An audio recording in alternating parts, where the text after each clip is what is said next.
তুমি যেমন চেয়েছো হয়েছে? হ্যাঁ ঠিক আছে, তাহলে আবার ভাবেই দেখতে চেয়েছিলাম নিজেকে। আচ্ছা, থ্যাংক ইউ। আর আমার বাবাও খুব মানে বাঙালি ভালোবাসতো। ব্যাস, একদম না একদম না, একদম কাঁদবে না, বাবা ঠিক আশীর্বাদ করছে, যেখানে আছে সেখান থেকে ঠিক আশীর্বাদ করছে। ওপর দিকে তাকাই, হাতের দিকে বড় করে তাকাই, নিচে তাকাও, নিচে তাকাও, বাবা ভগবান, এদিকে নিচে তাকাও। হয়ে গেল। ওই সামনেটা তো এই যে দেখো দেখো, এইটা করে তো দেখতে চার্জারটা আমার রাখো, যদি দরকার পড়ে আমি তোমার।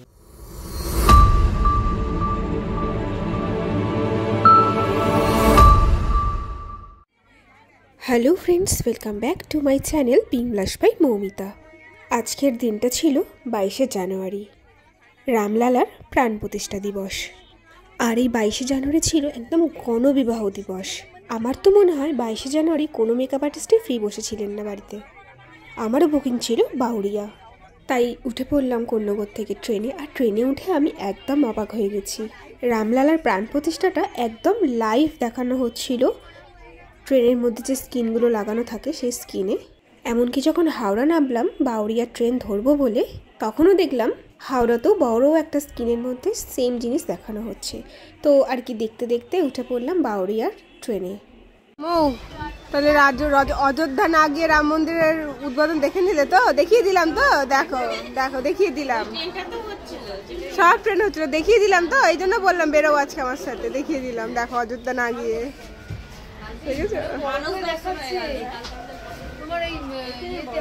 হ্যাঁ বড় বড় স্ক্রিন করে দেখাচ্ছে,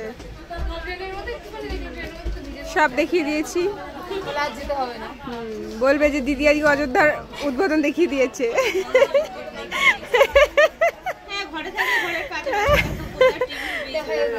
দেখা হয়ে গেল সত্যি।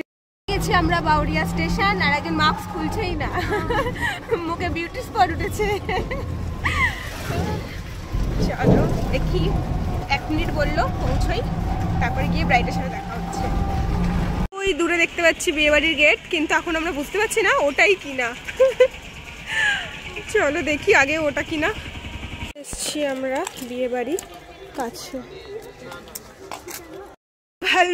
ভুলভাল ব্রাইডের কাছে চলে এসেছিলাম।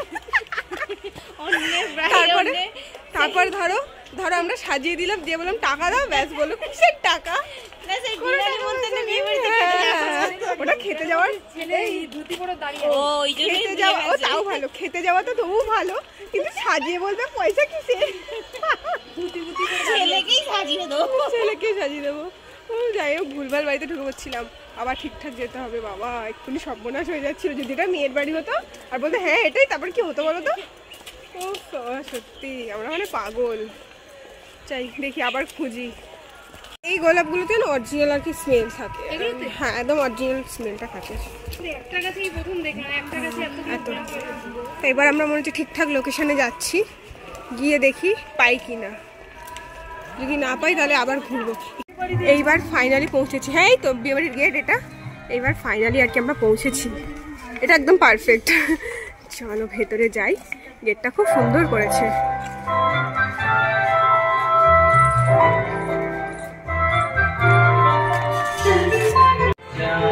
আমিও ব্লগ করছি, ওদিকে রিয়াও ব্লগ করছে। আমাদের নায়িকা দেখো টাটা করছে। চলো হাই, চলো ঢুকি, আমরা এইসবই করছি ঢোকার আগে। আমরা চলে এসেছি ব্রাইডের বাড়িতে, তো এসে এখন কি করে সব বসে পড়েছে, দেখো সব শুয়ে পড়ছি রীতিমতাই। দেখো শুয়ে পড়বে,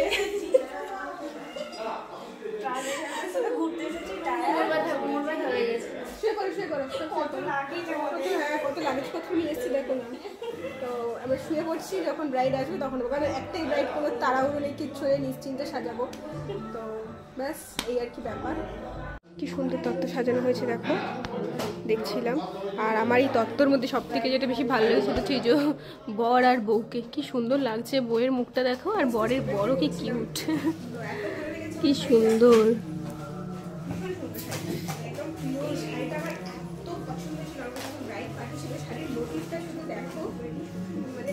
সুন্দর সুন্দর, মানে শাড়িটা তো বন্ধ করবো।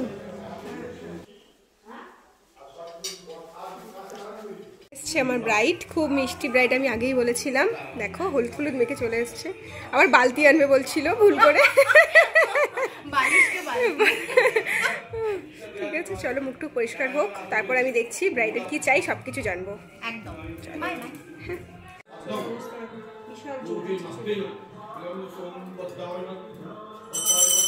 নিধি যশময়ী আয়ুষ্য মে পবস্য বর্চসে মে পবস্য আয়ুষ্য। বোঝা না গেলে তো প্রবলেম হয়ে যায়, একটু তো বোঝাতে পারবো না।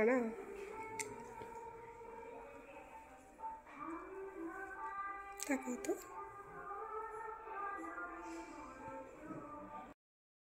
তোমরা তো দেখতেই পেলে যে ব্রাইডের স্কিনে অল্প একটু প্রবলেম ছিল, তবে আমার আজকের ব্রাইড কিন্তু ভীষণ ইমোশনাল। আমি মেকআপ করছি আর ও কাঁদছে। আমিও একটা মেয়ে হয়ে বুঝতেই পারছিলাম যে ওর ইমোশনটা কোথায়। তবে মেকআপ আর্টিস্ট হয়ে আবার একটু ভয়ও লাগছিল যে এত কাঁদছে, মেকআপটা কি হবে। তবে আমি কিন্তু একদম অবাক হয়ে গিয়েছিলাম যখন আমি ওর কাছ থেকে রিভিউ পেলাম। ওর ছিল এয়ার ব্রাশের মেকআপ, আর ওর রিকোয়ারমেন্ট ছিল কাজল কালো চোখ, একদম টানা টানা মা দুর্গার মতো, আর একদম ডার্ক লিপস। তবে ও হেয়ারে একদম কিছু করতে চায়নি, কারণ তোমরা দেখলে ওর হেয়ারটা অনেকটা বড় লেন্থ, আর ওর হেয়ারে যদি আমি অ্যাডভান্স কিছু করি পরে যখন ও চুলটা আর কি ছাড়াবে তখন ওর খুব কষ্ট হবে, সেই কারণে ও একদম হেয়ারে কিচ্ছু করতে চায়নি। আর আমি সবসময় চেষ্টা করি ক্লায়েন্টের যেটা রিকোয়ারমেন্ট থাকবে সেটাই ফুলফিল করতে। আর সবচেয়ে মজার বিষয় হচ্ছে এত কান্নাকাটি করার পরেও মেকআপটা 24 আওয়ার্সের বেশি স্টে করেছিল, আর সেটাও কিন্তু একদম ফ্ললেস। আর এই ব্রাইডই আমার কাছে রিসেপশনেও সেজেছিল। রিসেপশনের লুকটাও যদি তোমাদের দেখতে হয় তাহলে কিন্তু অবশ্যই চ্যানেলটিকে সাবস্ক্রাইব করে বেল আইকনটা প্রেস করে রেখো, যাতে আমি যখনই রিসেপশনের ভিডিওটা আপলোড করব তোমরা যাতে দেখতে পাও। এই তো কথা বলতে বলতে মেকআপটা কমপ্লিট হয়ে গেল, আর তার সাথে চলছিল একটু ফটোশ্যুট। অনেক ফটোগ্রাফার বা অনেক ক্লায়েন্টের একটা কথা থাকে যে মেকআপ আর্টিস্ট ফটোগ্রাফার অ্যালাউ করে না, কিন্তু বিশ্বাস করো আমি প্রত্যেকটা ব্রাইডের কাছে ফটোগ্রাফার অ্যালাউ করি। তার কারণ আমিও যেমন কাজ করতে গিয়েছি, ফটোগ্রাফার দাদারাও তো কাজ করতে গিয়েছে। তার চেয়েও বড় কথা, আমার সুবিধার্থে ব্রাইডের একটা সুন্দর মেমোরি যেটা সে ধরে রাখতে চায় সেটাকে আমি কখনোই নষ্ট হতে দিতে পারি না। আর এই তো আমার কাজ কমপ্লিট, আর তোমরাই শুনে নাও ব্রাইডের আর ব্রাইডের বাড়ির লোকের কেমন লেগেছে, আর অবশ্যই তোমাদের কেমন লেগেছে সেটা জানাতেও কিন্তু ভুলো না। সুন্দর হয়েছে, তুমি যেমন চেয়েছো হয়েছে। হ্যাঁ, তাহলে আবার ভাবেই দেখতে চেয়েছিলাম নিজেকে। আচ্ছা, থ্যাংক ইউ। আর আমার বাবাও খুব বাঙালি ভালোবাসতো। ব্যাস, একদম না একদম না, একদম কাঁদবে না, বাবা ঠিক আশীর্বাদ করছে, যেখানে আছে সেখান থেকে ঠিক আশীর্বাদ করছে, একদম কেঁদো না বাবু,